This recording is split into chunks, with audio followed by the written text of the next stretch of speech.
les nombres complexes. Ladies and gentlemen, bienvenue dans cette vidéo de mathématiques. Je suis mal inspiré, je suis trop inspiré. Alors aujourd'hui, je vais te partager une autre technique. Comme tu le sais, je partage régulièrement des techniques en mathématiques, en physique et en programmation informatique pour te permettre de gagner du temps. Alors aujourd'hui, tu vas gagner du temps. Maintenant, chers élèves, je m'adresse à vous.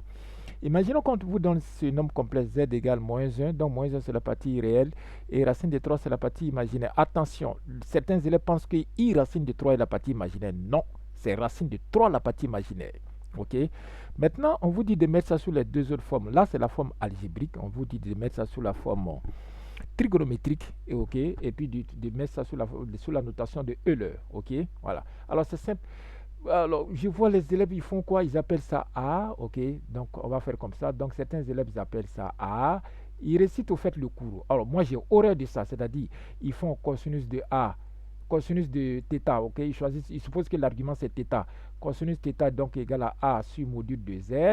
Après, ils font sinus θ égale à B sur module de Z. Après, ils vont regarder dans le cercle trigonométrique qui est θ. Tout ça, c'est long, la famille. Pourquoi vous compliquez la vie? Alors, pourquoi tu ne fais pas comme ça? Regarde. D'abord, tu calcules le module. Ok, donc on va calculer le module de Z. Ça fait sa partie réelle au carré plus sa partie imaginaire au carré. D'accord. Donc, ça fait moins 1 qui est sa partie réelle au carré plus sa partie imaginaire qui est racine de 3 comme je viens de dire tout à l'heure au carré. Le tout sur racine carrée. D'accord. Donc, ça va faire quoi? Ça fait racine carrée de 1. Moins 1 au carré, ça fait 1. Racine de 3 au carré, ça fait 3. Donc, tu vois, le résultat final, ça te fait 2. Puisque tu as racine de 4, racine de 4, c'est 2. Automatiquement, ne viens pas ici. Tout ça, c'est récitation. Moi, j'ai horreur de ça. Mets directement le module que tu as eu là, le 2 là. Mets le 2 en facteur directement ici. Quand tu mets 2 en facteur, moins 1 n'est pas multiple de 2. Donc, tu auras moins 1 sur 2. De sorte que quand tu développes, tu vois, les 2 se simplifient, tu retrouves ton moins 1. De la même manière, tu écris i. Racine de 3 n'est pas multiple de 2. Donc, toi, tu écris racine de 3 sur 2. Parce que quand tu développes, arrivé ici, les 2 se simplifient, tu as ta racine de 3. Tu vois pas que c'est fini? Regarde, ça fait donc 2.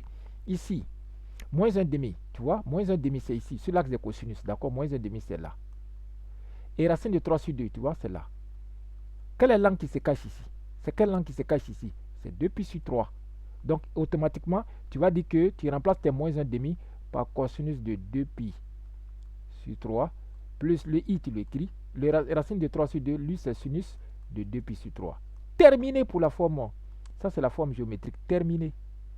Pourquoi tu te compliques la vie? Maintenant, la forme de Euler, tu mets z égale, son module, ça fait 2 exponentielle de i. Et le module, c'est quoi? C'est 2 pi sur 3. Terminé. Tu vois, tu écris le module 2 que tu as eu ici et l'argument que tu as ici, 2 pi sur 3, c'est tout. Donc, tu as les trois formes. Tu as la forme algébrique, tu as la forme géométrique et tu as la notation de Euler. C'est tout. À demain pour une autre technique que je partagerai avec toi. Reste branché, abonne-toi à ma page TikTok si ce n'est pas encore fait, car je partage régulièrement des techniques en maths, en physique, en chimie, en programmation informatique pour te permettre de gagner du temps et exceller, surtout exceller. Abonne-toi et suis-moi aussi depuis mon Discord. Et si ce n'est pas encore fait, va créer ton compte sur orgeek.dev. Là, c'est la plateforme où je suis en train de travailler actuellement. Ça s'appelle orgeek.dev. Cette vidéo est terminée. À demain pour un autre secret.